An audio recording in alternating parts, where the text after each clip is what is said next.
السلام عليكم ورحمة الله وبركاته. بصوا يا جماعة، صلوا على النبي. أنا حصل طبعا الأسبوع اللي فات دروب في الشهادات دي، وكنت عارضها للإيجار، وبعدين حصل دروب ما بيني وبين إدارة المكان اللي كانوا مبلغيني الأرقام، واتصل بيهم ما يردوش. بعد ما نزلت الفيديو اللي أنا قلت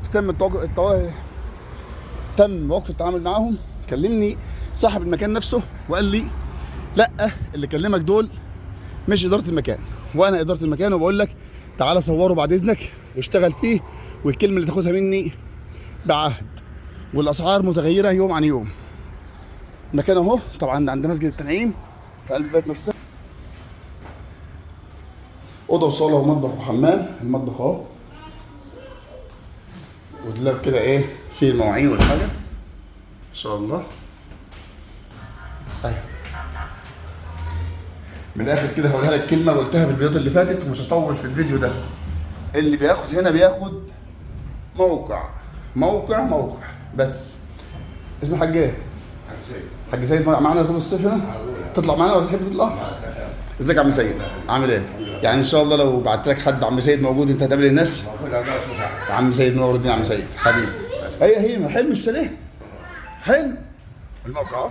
بسم الله ما شاء الله اهوت، عند الشراء، عند المراكب، بتتفرج على كل حاجه. انت في قلب البلد نفسها.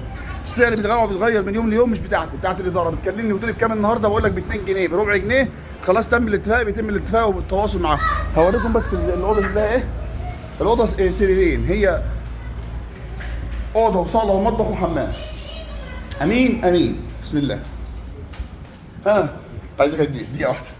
الدولاب في الحيطه على نظام زمان، بتاع زمان بقى، والسريرين اهو. دول سريرين. هي تمام يا ابو الشيخ؟